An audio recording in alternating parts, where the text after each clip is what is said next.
दोस्तों नमस्कार। आप देख रहे हैं बिहार के मुख्य समाचार। जुड़े रहिए दिन भर की ताजा और बड़ी खबरों के साथ। विकास, रोजगार, योजना, पेंशन, साथ ही साथ कृषि, मौसम, राजनीति, सभी खबरें एक एक करके विस्तार से। बने रहिए वीडियो में शुरू से अंत तक। आइए देखते हैं बिहार की ताजा समाचार। पटना नीट पेपर लीक मामले में छात्रों के प्रदर्शन के दौरान पुलिस ने लाठीचार्ज किया, पैलेट गन छोड़े। बिहार में AK-47 तक निकल गया। अब इस मामले में जब से पीएम मोदी ने वीडियो बनाया है और उन छात्रों को माफ कर दिया है जिन्होंने गाली दी थी, उसके बाद से सियासी गलियारों में अलग अलग तरह की प्रतिक्रिया आ रही है। लालू प्रसाद यादव की बेटी रोहिणी आचार्य ने पीएम मोदी के वीडियो पर अपनी प्रतिक्रिया दी है। उन्होंने कहा है कि ये घड़ियाली आंसू और विक्टिम कार्ड।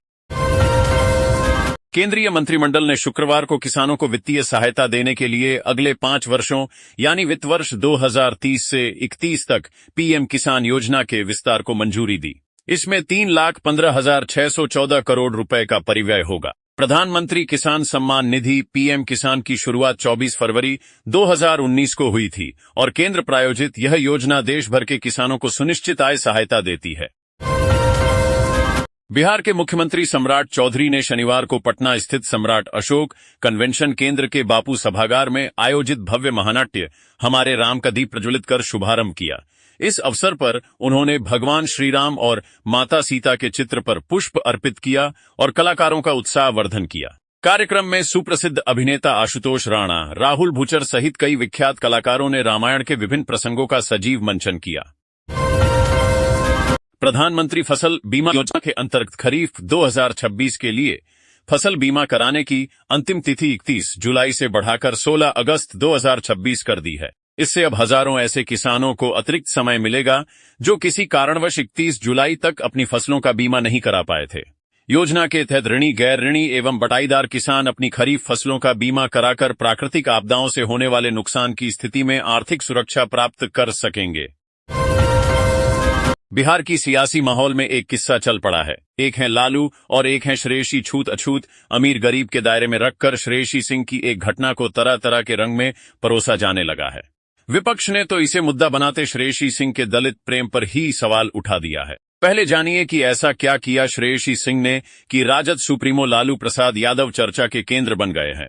बिहार के पूर्व मुख्यमंत्री और राष्ट्रीय जनता दल के राष्ट्रीय अध्यक्ष लालू प्रसाद यादव आज एक बार फिर चर्चा में हैं। घटना पिछले ही साल की है जब एक साधारण कार्यकर्ता के ऑफर को स्वीकार करते अपने काफिला का रुख ही मोड़ दिया और वह ऑफर कोई पार्टी फंड में दान हेतु कोई बड़ी रकम का ऑफर नहीं था, बल्कि लालू प्रसाद के पुराने कार्यकर्ता ने उन्हें मक्के की रोटी और बथुआ का साग खाने का ऑफर दिया। महिला एवं बाल विकास विभाग ने इस बात की पुष्टि कर दी है कि लाड़की बहन योजना की जून महीने की किस्त सभी लाभार्थी महिलाओं के खाते में ट्रांसफर कर दी गई है। अधिकारी ने बताया कि हर महीने 1,500 रुपए मिलने वाली इस योजना से अपात्र लाभार्थियों के नाम हटाने के लिए वेरिफिकेशन ड्राइव चलाई गई थी। EKYC के जरिए डुप्लीकेट लाभार्थी और अपात्र महिलाओं के नाम योजना से हटा दिए गए। महिला एवं बाल विकास राज्य मंत्री मेघना साकारे बॉडीकर ने बताया कि इनकम टैक्स भरने वाले या अन्य सरकारी योजनाओं का लाभ लेने वालों को इस योजना से हटा दिया गया है। उन्होंने यह भी बताया कि कई मामलों में लाड़की बहन योजना का लाभ पुरुषों को भी मिल रहा था।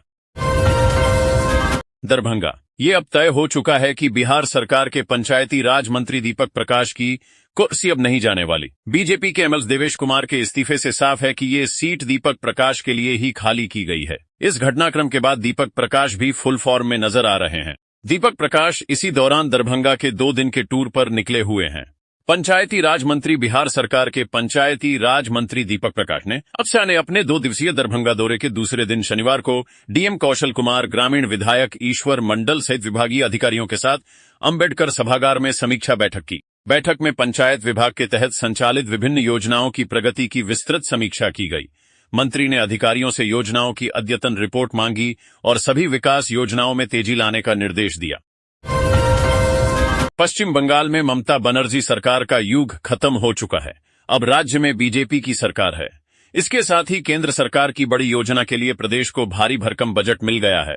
इसकी जानकारी खुद पश्चिम बंगाल के मुख्यमंत्री शुभेंदु अधिकारी ने दी। सीएम ने बताया कि केंद्र ने राज्य को VBG रामजी विकसित भारत गारंटी फॉर रोजगार एंड आजीविका मिशन ग्रामीण योजना के तहत 8,500 करोड़ रुपए आवंटित किए हैं। बांकीपुर विधानसभा उपचुनाव के बीच जनसुराज के संस्थापक और पार्टी के उम्मीदवार प्रशांत किशोर ने पटना के वरीय पुलिस अधीक्षक पर चुनाव प्रक्रिया को प्रभावित करने के गंभीर आरोप लगाए हैं। उन्होंने चुनाव आयोग पहुंचकर दावा किया कि पिछले 3 दिनों के दौरान पुलिस ने मतदाताओं को डराने, राजनीतिक नेताओं को हिरासत में लेने और एक विशेष राजनीतिक दल का पक्ष में काम करने का प्रयास किया। इस मामले में उन्होंने लिखित साक्ष्यों के साथ निर्वाचन पदाधिकारी को औपचारिक शिकायत सौंपी है। शुक्रवार को संसद परिसर में विपक्षी सांसदों ने अयोध्या राम मंदिर में चंदे के कथित गबन को लेकर एक प्रतीकात्मक विरोध प्रदर्शन किया था। इस दौरान सांसद पप्पू यादव साधु के वेश, भगवा वस्त्र में नजर आए थे और अन्य विपक्षी नेताओं ने भी इस नाटक में हिस्सा लिया था। भाजपा का आरोप है कि इस नाटकीय प्रदर्शन के जरिए पूरे संत समाज और हिंदू आस्था का मजाक उड़ाया गया है। भगवान शिव की आराधना का सबसे पवित्र महीना सावन इस वर्ष 30 जुलाई से शुरू होकर 28 अगस्त तक चलेगा। इस दौरान 4 सोमवारी पड़ेंगी और अंतिम सोमवारी 24 अगस्त को होगी। सावन के अवसर पर महावीर स्थान न्यास समिति ने श्रद्धालुओं के लिए विशेष व्यवस्था की है। इस बार पहली बार पटना जंक्शन स्थित महावीर मंदिर के साथ -7 पूर्वी चंपारण के राम जानकी नगर कैथवलिया स्थित विराट रामायण मंदिर के शिव मंडप में भी विधिवत रुद्राभिषेक कराया जाएगा। इसके लिए विशेष तैयारियां पूरी कर ली गई हैं ताकि दूर दराज से आने वाले श्रद्धालुओं को किसी प्रकार की परेशानी का सामना न करना पड़े। हार के अनुसूचित जाति एवं जनजाति एससी कल्याण विभाग में रिश्वतखोरी का एक चौंकाने वाला मामला सामने आया है। सीतामढ़ी जिले में तैनात एक आउटसोर्स डेटा एंट्री ऑपरेटर पर फरियादियों से अनुदान की राशि जारी करने के बदले 50,000 रुपए रिश्वत मांगने का आरोप लगा। शिकायत लेकर जब पीड़ित सीधे विभाग के मंत्री लखेंद्र पासवान के पास पहुंचे तो उन्होंने मौके पर ही पूरे मामले की सच्चाई की जांच कराई। फोन कॉल के दौरान रिश्वत मांग पुष्टि होते ही मंत्री ने आरोपी कर्मचारी की सेवा तत्काल समाप्त करने का आदेश दे दिया। विश्व प्रसिद्ध श्रावणी मेले में हर साल शिव भक्त अपनी अनोखी आस्था और भक्ति से श्रद्धालुओं का ध्यान आकर्षित करते हैं। इस बार पश्चिम बंगाल के कोलकाता से आए 26 शिव भक्तों का जत्था 9 फीट ऊंची भगवान शिव के अर्धनारीश्वर स्वरूप वाली विशाल कांवड़ लेकर बाबा बैद्यनाथ धाम के लिए रवाना हुआ है। करीब 100 किलोग्राम वजनी इस भव्य कांवड़ को एक साथ 4 श्रद्धालु अपने कंधों पर उठाकर लगभग 105 किलोमीटर की पैदल यात्रा कर रहे हैं। इसकी भव्यता और कलात्मक स्वरूप श्रद्धालुओं के बीच आकर्षण का केंद्र बना हुआ है। बिहार के जहानाबाद जिले में भ्रष्टाचार के खिलाफ निगरानी विभाग ने बड़ी कार्रवाई की है। रत्नी फरीदपुर प्रखंड की पंडौल पंचायत के मुखिया को मनरेगा योजना के भुगतान का बदले 12,000 रुपए रिश्वत लेते हुए रंगे हाथ गिरफ्तार किया गया है। शिकायत के सत्यापन के बाद निगरानी विभाग ने जाल बिछाकर कार्रवाई की और मुखिया को शिकायतकर्ता से पैसे लेते समय दबोच लिया। इस कार्रवाई के बाद पंचायत स्तर पर हड़कंप मच गया है। अगर आप 4 अगस्त को समस्तीपुर रेल मंडल से ट्रेन यात्रा करने वाले हैं तो घर से निकलने से पहले अपनी ट्रेन का अपडेट जरूर जांच लें। पूर्व मध्य रेलवे के समस्तीपुर मंडल के ककरघट्टी यार्ड में फुट ओवर ब्रिज FOB के गर्डर लॉन्चिंग कार्य के लिए करीब 4 घंटे का ट्रैफिक और पावर ब्लॉक लिया जाएगा। इस दौरान कई ट्रेनों के परिचालन में बदलाव किया गया है। 2 एक्सप्रेस और एक मेमू ट्रेन विलंब से चलेंगी, जबकि 2 अन्य ट्रेनों का परिचालन नियंत्रित किया जाएगा। रेलवे ने यात्रियों से यात्रा से पहले ट्रेन की ताजा स्थिति की जानकारी लेने की अपील की है।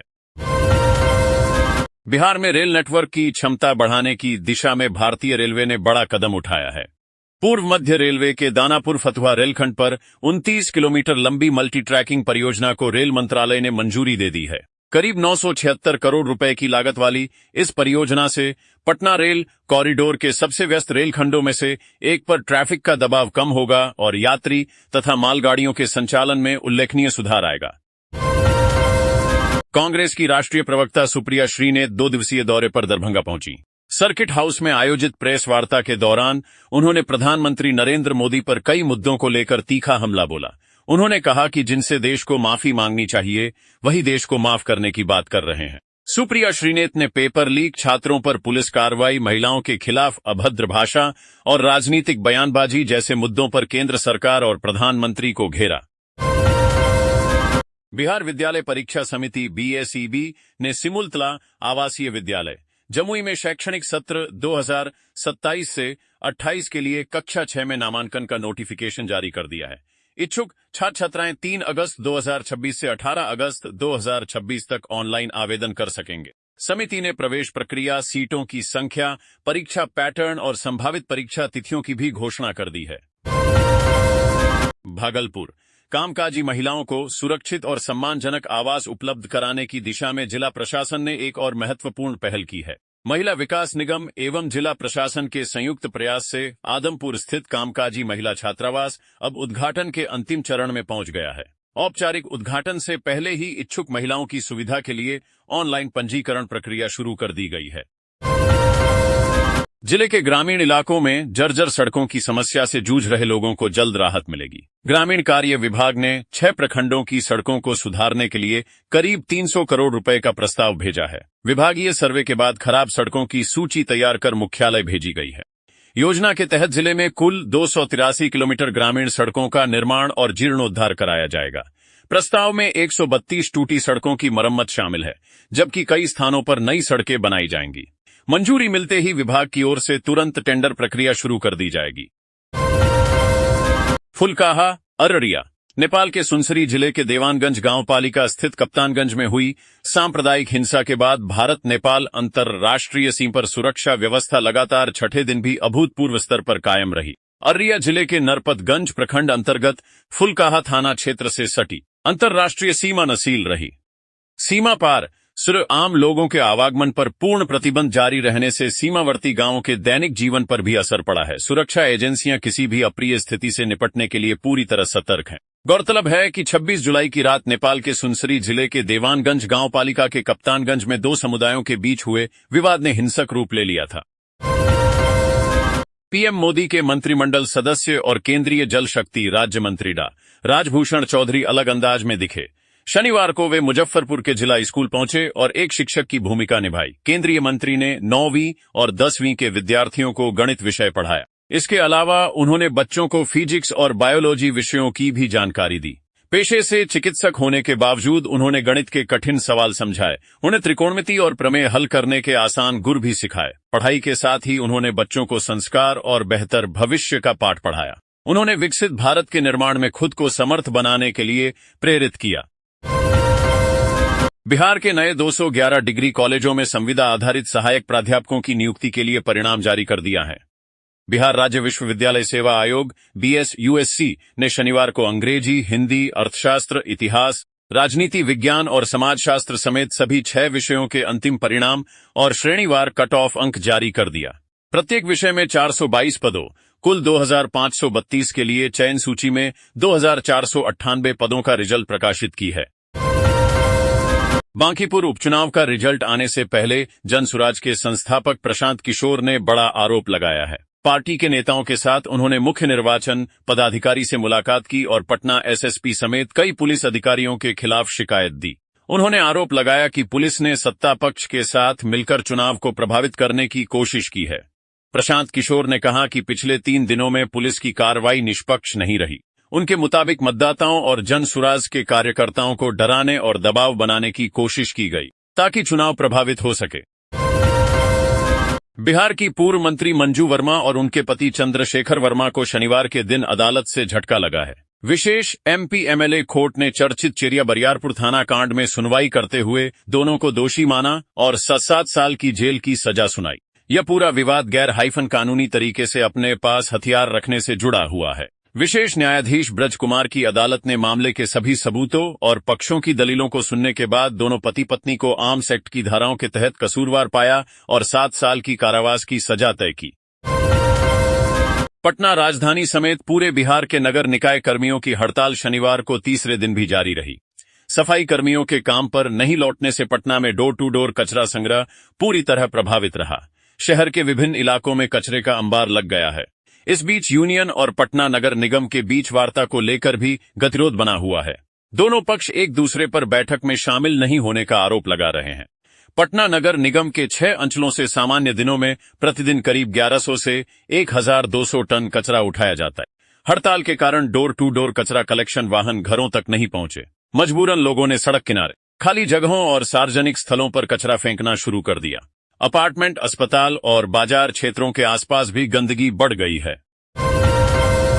बिहार सरकार ने पटना जिले की प्रस्तावित पाटलिपुत्र सैटेलाइट टाउनशिप को लेकर बड़ा फैसला लिया है। नगर विकास एवं आवास विभाग ने इस टाउनशिप के डेवलपमेंट प्लान का ड्राफ्ट जारी कर दिया है। इसके साथ ही इस इलाके में जमीन की खरीद बिक्री और हस्तांतरण पर लगी रोक भी हटा दी गई है। विभाग ने इस संबंध में शनिवार को अधिसूचना जारी की और लोगों से 60 दिनों के भीतर सुझाव और आपत्तियां मांगी हैं। रोक हटने के बाद पाटलिपुत्र सैटेलाइट टाउनशिप के विशेष क्षेत्र में आने वाले किसान अब अपनी जमीन सीधे खरीद और बेच सकेंगे। पहले इसके लिए उन्हें बिहार राज्य आवास बोर्ड के पास आवेदन देना पड़ता था। जमीन की खरीद बिक्री की पूरी प्रक्रिया जिला प्रशासन के जरिए होती थी, जिससे लोगों को काफी समय और परेशानी का सामना करना पड़ता था। डाक विभाग ने 1 अगस्त से डाकघर छठा संशोधन विनियम 2026 लागू कर दिया है। इसके साथ ही भारतीय डाक पार्सल और स्पीड पोस्ट पार्सल की नई दरें प्रभावी हो गई हैं। नई व्यवस्था में स्थानीय स्तर पर पार्सल भेजना अपेक्षाकृत सस्ता रखा गया है, जबकि दूसरे राज्यों और दूर दराज के क्षेत्रों में पार्सल भेजने की लागत बढ़ गई है। इसके अलावा पहली बार India Post parcel last mile सेवा भी शुरू की गई है। नई टैरिफ के अनुसार 500 ग्राम तक के खुदरा भारतीय डाक पार्सल के लिए स्थानीय स्तर पर 28 रुपये शुल्क तय किया गया है। वहीं राज्य के भीतर 65 रुपये, मेट्रो जोन के लिए 70 रुपये और अन्य राज्यों के लिए 72 रुपये शुल्क देना होगा। अलग अलग भार वर्गों के लिए भी नई दरें निर्धारित की गई हैं, जो अब पूरे देश में लागू हो गई हैं। किशनगंज शुक्रवार की रात किशनगंज पुलिस ने शहर के कजलामनी क्षेत्र में गुप्त सूचना के आधार पर छापेमारी कर अवैध लॉटरी टिकटों की बड़ी खेप बरामद। पुलिस ने मौके से कुल 9,600 लॉटरी टिकट जब्त किए हैं। मामले में 5 आरोपितों के विरुद्ध प्राथमिकी दर्ज करने की प्रक्रिया चल रही है। प्रभारी पुलिस अधीक्षक हरिमोहन शुक्ल ने शनिवार शाम आयोजित प्रेस वार्ता में बताया कि सूचना मिली थी कि कजलामनी स्थित एक घर में बड़ी मात्रा में लॉटरी टिकट रखे गए हैं। सूचना के सत्यापन के बाद एसडीपीओ वैग खुसरू सिराज के नेतृत्व में विशेष टीम का गठन कर छापेमारी की गई। किशनगंज हाइफन ठोगन मुख्य सड़क पर सरकारी खाद्यान्न की कथित चोरी और कालाबाजारी का मामला चर्चा का विषय बना हुआ है। स्थानीय लोगों का आरोप है कि टेंगरमारी स्थित इंडियन पेट्रोल पंप से लेकर ठाकुरगंज तक कई स्थानों पर सरकारी अनाज से लदे ट्रक और ट्रैक्टरों को रोककर खाद्यान्न के बोरे उतार लिए जाते हैं। हालांकि इन आरोपों की आधिकारिक पुष्टि नहीं हुई है। स्थानीय लोगों के अनुसार पिपला चौक, गाजपारा चौक, टावर चौक, सालकी चौक और बेलवा चौक ऐसे स्थान हैं जहां कथित रूप से सरकारी अनाज से लदे वाहनों को रोककर बोरे उतारे जाते हैं। आरोप है कि इसके बाद अनाज को दूसरे बोरों में भरकर कुछ ही मिनटों में वहां से हटा दिया जाता है। ठाकुरगंज प्रखंड की भोलमारा पंचायत अंतर्गत हरिजन टोला भनकर दुआरी वार्ड संख्या 10 एवं 11 में सरकारी विकास योजनाओं के रखरखाव और देखरेख की पोल खुल गई है। पंचायत द्वारा वर्षों पहले कराए गए निर्माण कार्यों की सूद न लिए जाने से स्थानीय ग्रामीणों में काफी रोष है। निर्माण के दशकों बीत जाने के बाद भी नाले से पूरा इलाका बुनियादी सुविधाओं के अभाव से जूझ रहा है। प्रधानमंत्री नरेंद्र मोदी ने मैसूरू में श्री रामकृष्ण आश्रम के स्वामी विवेकानंद सांस्कृतिक युवा केंद्र विवेक स्मारक के उद्घाटन के अवसर पर भारत के युवाओं की जमकर प्रशंसा की। उन्होंने युवाओं को देश की सबसे बड़ी शक्ति बताया और कहा कि वे ही 21वीं सदी के भारत के विकास की मुख्य धुरी हैं। प्रधानमंत्री मोदी ने अपने संबोधन में कहा कि भारत के युवा आज मैन्युफैक्चरिंग, इनोवेशन और डिजिटल इकोनॉमी में देश की तेजी से हो रही तरक्की के पीछे मुख्य ड्राइविंग फोर्स बनकर उभरे हैं। इसलिए भारत अपनी युवा शक्ति के दम पर वैश्विक पटल पर एक नई पहचान बना रहा है। उन्होंने स्वामी विवेकानंद के दूरदर्शी विजन का भी जिक्र किया और जोर देकर कहा कि शिक्षा, बराबरी और सेवा ही देश की तरक्की की सच्ची बुनियाद हैं। इन तीनों स्तंभों पर ही एक सशक्त राष्ट्र का निर्माण संभव है। बिहार में मौसम का मिजाज एक बार फिर करवट लेने जा रहा है। बिहार मौसम सेवा केंद्र ने रविवार को राज्य के 4 जिलों मधुबनी, सुपौल, अररिया और किशनगंज के लिए भारी बारिश का अलर्ट जारी किया है। इन इलाकों में तेज बारिश के साथ करीब 40 किलोमीटर प्रति घंटे की रफ्तार से हवाएं चलने की आशंका जताई गई है। विभाग ने लोगों से एहतियात बरतने और खराब मौसम के दौरान बेवजह घरों से बाहर नहीं निकलने की अपील की है। बिहार मौसम सेवा केंद्र के मुताबिक 2 से 5 अगस्त के बीच प्रदेश में बारिश की गतिविधियां धीरे धीरे रफ्तार पकड़ेंगी। 2 अगस्त से उत्तर बिहार में मानसून ज्यादा सक्रिय रहेगा, जबकि 5 अगस्त से दक्षिण बिहार में भी बारिश का दायरा बढ़ने की उम्मीद है। हालांकि शुरुआती दिनों में अधिकांश जिलों में हल्की से मध्यम बारिश के आसार बने रहेंगे। 3 अगस्त को पटना, वैशाली, समस्तीपुर, बेगूसराय, लखीसराय, मुंगेर, भागलपुर, बांका, जमुई, भोजपुर और बक्सर समेत कई जिलों में दिन भर बादलों का डेरा रहेगा। रुक रुक कर हल्की बारिश और मेघ गर्जन की संभावना है। वहीं 4 अगस्त को कैमूर, रोहतास, औरंगाबाद, अरवल, गया, नवादा, सारण, गोपालगंज और सीवान सहित कई इलाकों में बारिश के साथ गरज चमक देखने को मिल सकती है।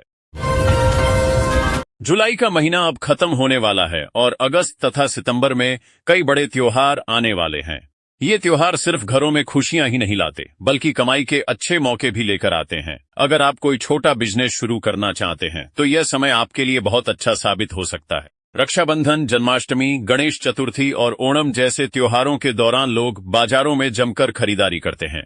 ऐसे में अगर आप उन चीजों का बिजनेस शुरू करते हैं जिनकी मांग इन दिनों ज्यादा रहती है तो सिर्फ 2 महीनों में ही अच्छी कमाई कर सकते हैं। रक्षाबंधन के समय राखी, मिठाई और गिफ्ट की मांग काफी बढ़ जाती है। अगर आप थोक बाजार से राखियां और गिफ्ट खरीदकर बेचते हैं तो अच्छा मुनाफा कमा सकते हैं। इसके साथ अगर आप मिठाई भी रखते हैं तो ग्राहकों को एक ही जगह पर सभी जरूरी सामान मिल जाएगा। इससे आपकी बिक्री बढ़ सकती है और कमाई भी अच्छी हो सकती है। अगस्त महीने की शुरुआत में एलपीजी उपभोक्ताओं के लिए बड़ी खुशखबरी है। एक और होटल, रेस्टोरेंट और कारोबार से जुड़े लोगों को बड़ी राहत मिली है। वहीं उज्ज्वला योजना के कई लाभार्थियों को अब अपनी जेब ज्यादा ढीली करनी पड़ेगी। तेल कंपनियों ने 1 अगस्त से एलपीजी सिलेंडर के नए दाम जारी कर दिए हैं, जिनमें 19 किलो वाले कमर्शियल गैस सिलेंडर की कीमत में 192 रुपए तक की बड़ी कटौती की गई है। हालांकि आम घरेलू उपभोक्ताओं को इस बार भी कोई राहत नहीं मिली, क्योंकि 14.2 किलो वाले घरेलू एलपीजी सिलेंडर की कीमत में कोई बदलाव नहीं किया गया है। इंडियन ऑयल की ताजा दरों के मुताबिक दिल्ली में 19 किलो वाला कमर्शियल सिलेंडर 2,930 रुपए से घटकर 2,738 रुपए का हो गया है। वहीं पटना में इसकी कीमत 3,227 रुपए से घटकर 3,018 रुपए पर पहुंच गई है। लगातार दूसरे महीने कमर्शियल गैस के दाम घटने से होटल, ढाबा, कैटरिंग और छोटे कारोबारियों को बड़ी राहत मिलने की उम्मीद है। सिर्फ 2 महीनों में दिल्ली में कमर्शियल सिलेंडर 375.50 रुपए तक सस्ता हो चुका है। देश के बैंकिंग और वित्तीय क्षेत्र में बड़ा बदलाव होने जा रहा है।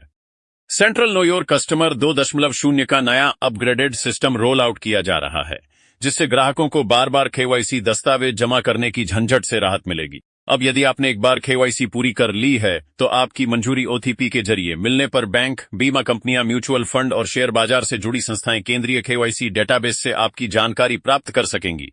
इससे पूरी प्रक्रिया पहले की तुलना में कहीं अधिक तेज, आसान और सुरक्षित हो जाएगी। अब तक ग्राहकों को हर नए बैंक खाते, बीमा पॉलिसी, म्यूचुअल फंड निवेश या केवाईसी अपडेट के समय आधार कार्ड, पैन कार्ड और एड्रेस प्रूफ जैसे दस्तावेज बार बार जमा करने पड़ते थे। इसकी सबसे बड़ी वजह यह थी कि मौजूदा केवाईसी सिस्टम में कई रिकॉर्ड पुराने, अधूरे या डुप्लीकेट थे, जिससे वित्तीय संस्थानों को उन पर पूरा भरोसा नहीं होता था।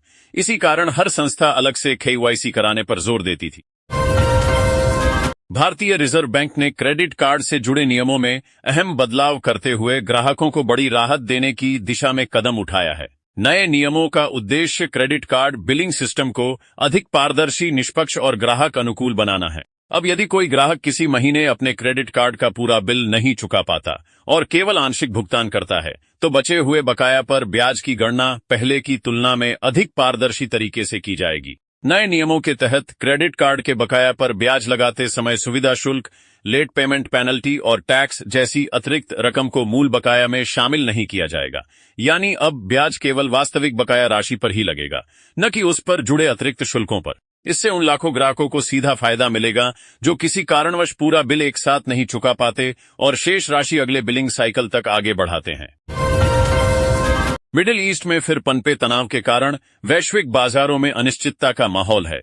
एक तरफ फेडरल रिजर्व द्वारा ब्याज दरों के रुख व अमेरिका ईरान में जारी भू राजनीतिक तनाव का असर कच्चे तेल की कीमतों और डॉलर इंडेक्स पर देखने को मिला रहा है। वहीं दूसरी तरफ इस सप्ताह के अंतिम कारोबारी दिन घरेलू सर्राफा और वायदा बाजार में सोने चांदी की कीमतों में नरमी देखने को मिली है। शुक्रवार को मल्टी कमोडिटी एक्सचेंज पर 24 कैरेट शुद्ध सोने का भाव गिरकर 1,42,599 रुपए प्रति 10 ग्राम और Indian Boolean and jewellers association के मुताबिक 1,42,500 सोने की 10 ग्राम।